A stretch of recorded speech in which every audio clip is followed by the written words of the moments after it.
One of the interesting things about the COVID pandemic to me is how it's provided an example of how infections may contribute to the risk of stroke. That's an area that I've been interested in for many years. So we have seen, for example, that common kinds of infection, like influenza or sepsis, can be associated with a short-term increased risk of stroke.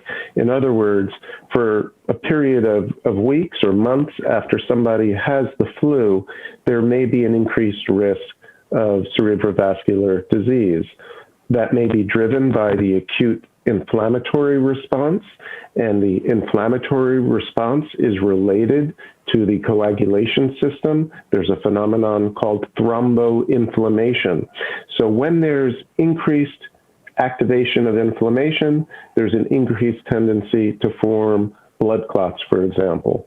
And so that's how infections in general may lead to an increased risk of stroke in that immediate period after the infection. And then COVID hit, of course.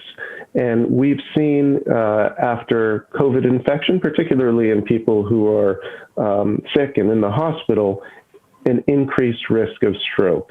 Now, thankfully, the overall risk of stroke in patients who are hospitalized with COVID is about 1%. Different studies show different numbers ranging from less than 1% to about 3% or so. But on average, about 1% or so of patients will have stroke.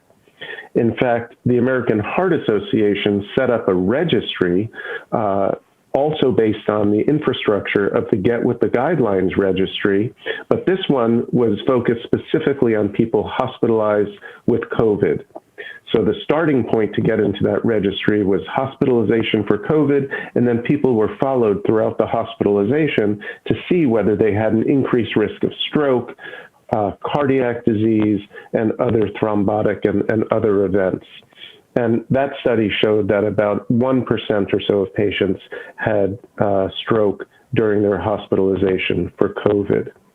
Now, interestingly, that number is quite low, thankfully, but the risk of having a stroke after COVID seems to be higher than the risk after flu and other common infections. So although all infections may lead to this increased risk of stroke, there does seem to be something specific about COVID that may lead to stroke and other complications. It may relate to the immune response that we've seen, its effect on platelet function, its effect on microvascular thrombosis, or small thromboses in the small blood vessels throughout the brain.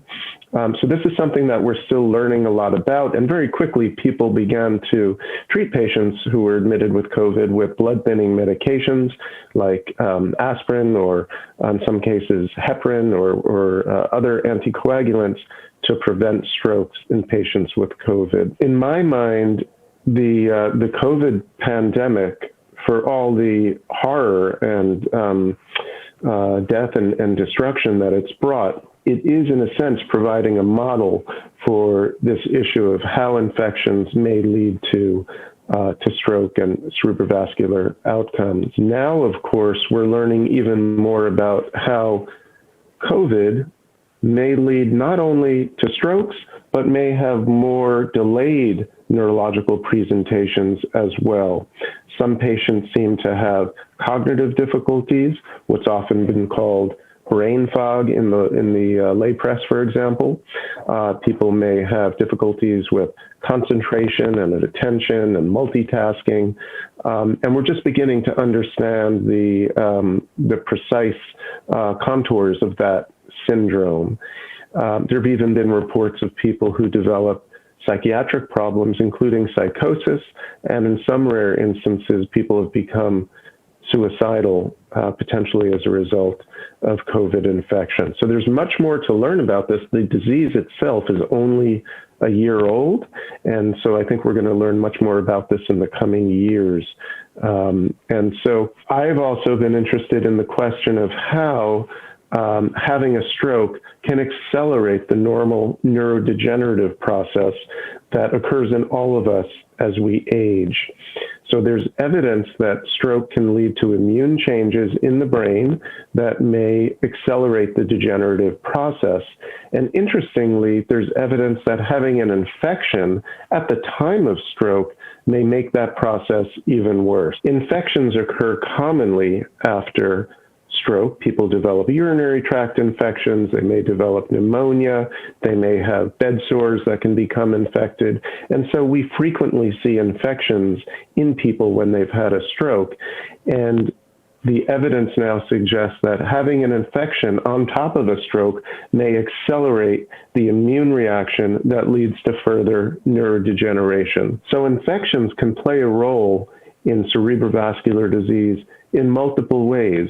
They may provide a risk factor or trigger for stroke to occur in the first place. They may also make the stroke worse, and they may lead to a greater risk of long-term cognitive decline and dementia after stroke. And we know that cognitive decline and dementia after stroke is a major problem for stroke survivors as well.